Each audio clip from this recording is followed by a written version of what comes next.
Hi friends, Shri Vishnu ఈ మధ్య విష్ణు విన్యాసం సినిమాతో లైట్గా ప్రేక్షకుల్ని అలరించాడు. కామెడీతో కొంచెం నవ్వించాడు. అయితే అది ఫుల్ మీల్స్ లాగా కితకితలు పెట్టించలేదు. ఒకేసారి 2 సినిమాలు రిలీజ్ చేయాలనుకున్నా తేడా కొడుతుందని మళ్ళీ గ్యాప్ ఇచ్చి ఈ మధ్య మార్చి 6న మృత్యుంజయ్ సినిమాని రిలీజ్ చేశారు. మృత్యుంజయ్ సినిమా ఎలా ఉందో ఇప్పుడు చూద్దాం. కథ ప్రకారం చూసుకుంటే క్రైమ్ రిపోర్టర్గా ఎదగాలనుకున్న జై ఓ జంట హత్యల కేసుని పరిశీలిస్తూ తాను వలయంలో చిక్కుకొని దాని నుంచి బయటపడడం కోసం అతను ఏం చేశాడు అన్నదే కథ.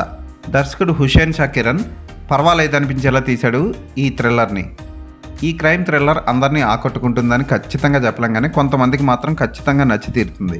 సుకుమార్ అసిస్టెంట్ అయిన దర్శకుడు హుషేన్ షా సుకుమార్ స్టైల్లోనే గ్రిప్పింగ్గా స్క్రీన్ ప్లే రాసుకున్నాడు. అయితే అక్కడక్కడ కొంచెం ప్రేక్షకుడికి అసహనానికి గురి చేసే విధంగా కొన్ని సీన్లు ఉంటాయి. ప్రేక్షకుడు ఉక్కిరిబిక్కిరి అవుతున్నప్పుడు మెల్లిగా సస్పెన్స్ని వదిలి సినిమాని చక్కగా ముగిస్తాడు దర్శకుడు. ఫోటోగ్రఫీ, బ్యాక్గ్రౌండ్ స్కోర్ ఈ సినిమాకి ప్లస్ పాయింట్స్. శ్రీ విష్ణు కూడా చాలా రోజుల తర్వాత కామెడీ సినిమాలు వదిలేసి కొంచెం సీరియస్నెస్ ఉన్న సినిమాని చేయడం విశేషం.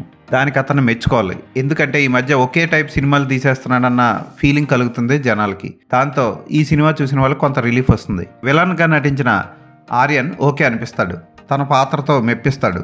ఏసీపీ పాత్రలో నటించిన రెబ్బా మోనికా జాన్ చూడడానికి ముచ్చటగా ఉంటుంది. స్క్రీన్ మీద తను వచ్చినప్పుడల్లా వెలిగిపోతూ ఉంటుంది. కామెడీని అనవసరంగా ఇరికించకుండా మంచి పని చేశాడు దర్శకుడు.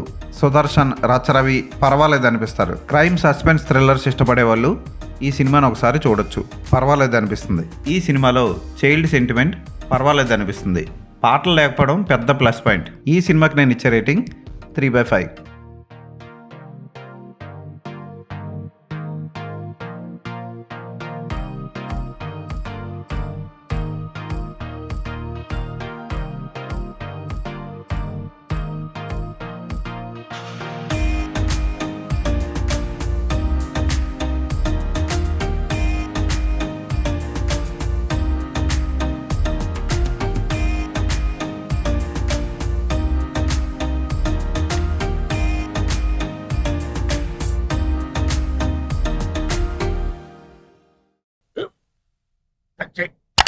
మన స్కూల్ బెంచ్ లాగా ఎంత గట్టిగా ఉందోరా.